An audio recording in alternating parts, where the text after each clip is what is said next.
பூசணிக்காய் போட்டு பொங்கலுக்கு சாம்பாரா? சூப்பராக இருக்குங்க. பூசணிக்காய் போட்டு செஞ்சால் பொங்கலுக்கு தான் இல்லைங்க, இட்லி தோசை எல்லாத்துக்குமே நல்லா இருக்குங்க. வாங்க வீடியோக்குள்ளே போகலாம். வீடியோக்குள்ளே போகிறதுக்கு முன்னாடி முதல் முறையாக என் சேனலை பார்க்குறவங்களா இருந்தால் சப்ஸ்கிரைப் பண்ணிங்க, கீழே இருக்கிற பெல் பட்டன் அழுத்திங்க. நான் போடுற வீடியோலாம் அப்போ தான் உங்களுக்கு வரும்.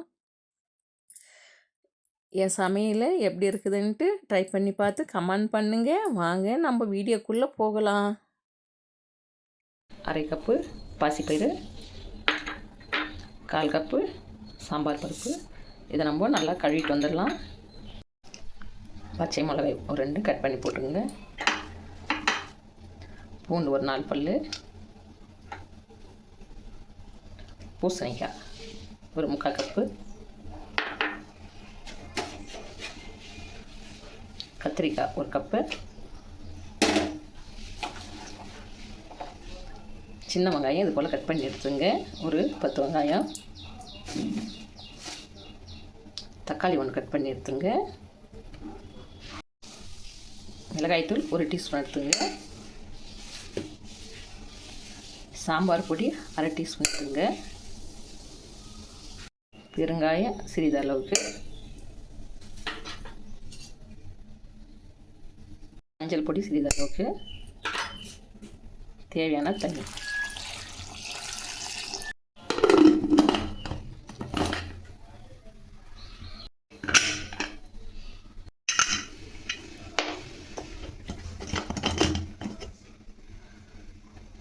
பருப்பெல்லாம் நல்லா வந்துடுச்சு பாருங்கள். இது கரண்டி வச்சு லைட்டாக இது போல் பண்ணோம்னா சாம்பாருக்கு பருப்பெல்லாம் நல்லா குழஞ்சி வந்துடும். பருப்பு நல்லா குழஞ்சிடுச்சு பாருங்க. இப்போ நம்ம தேவையான தண்ணி ஊற்றிக்கலாம்ல. உங்களுக்கு எவ்வளோ டிக்காக வேணும்னாலும் வச்சுங்க, நல்லாயிருக்கும். இது போல் பொங்கலுக்கு இது போலெல்லாம் ஊற்றி சாப்பிட்டோம்னா நல்லாயிருக்கும். ரொம்ப டிக்காக இருந்தால் பொங்கலுக்கு செட் ஆகாதுங்க சாம்பார். இட்லி தோசைக்கு கொஞ்சம் டிக்காக இருந்தால் கூட பரவாயில்ல. தேவையான உப்பு போட்டுக்கலாம். அதில் கொஞ்ச நேரம் கொதிக்கிட்டோம். சாம்பார் நல்லா கொதிச்சிச்சு. இப்போ நம்ம தாளிப்பு ஒன்று போட்டுக்கலாம். எண்ணெய் ஊற்றி வச்சிட்டோம். எண்ணெய் காய்ட்டா கடுகு போட்டுக்கலாம். இப்போ நம்ம கடுகு போட்டுக்கலாம். கடுகு பொரியுதுங்க. கொஞ்சமாக வெங்காயம் போட்டுக்கலாம். அதோட காஞ்சி மிளகா ஒரு 2 போட்டுக்கலாம்.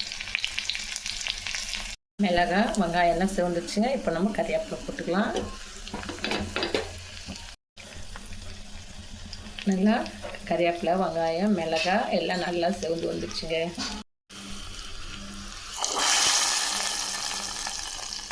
ஃபைனலாக கொத்தமல்லி தூவிக்கலாங்க. பொங்கலுக்கு இது போல் சாம்பார் வச்சு பாருங்கள், அட்டகாசமாக இருக்கும். திரும்ப பொங்கல் கேட்டு கேட்டு சாப்பிடுவோங்க இந்த சாம்பார் வச்சிங்கன்னா. சுட சுட நெய் பொங்கல் ரெடிங்க. இதில் நம்ம வச்ச பூசணிக்காய் சாம்பார் ஊற்றி நல்லா தொட்டு சாப்பிட்டு பாருங்கள். வாயில் வச்சோம்னா தொண்டையில் தாங்க போய் நிற்கும். அவ்வளோ டேஸ்டான பூசணிக்காய் சாம்பார். நீங்களும் ஒரு முறை ட்ரை பண்ணி பாருங்கள். ஒரு 10 நிமிஷத்தில் ரெடி ஆகிடுங்க. எல்லாத்தையும் போட்டு குக்கரில் வச்சிட்டோம்னா டக்குன்னு ரெடி ஆகிடும். பக்கத்தில் நம்ம பொங்கல் தாளித்து விட்டுக்கலாம். இந்த சாம்பார் ரெடி ஆகிடும். சுவையான சாம்பார். இந்த வீடியோ ஃப்ரெண்ட்ஸுங்களுக்கெல்லாம் ஷேர் பண்ணுங்கள். நம்ம அடுத்த வீடியோவில் சந்திக்கலாம்.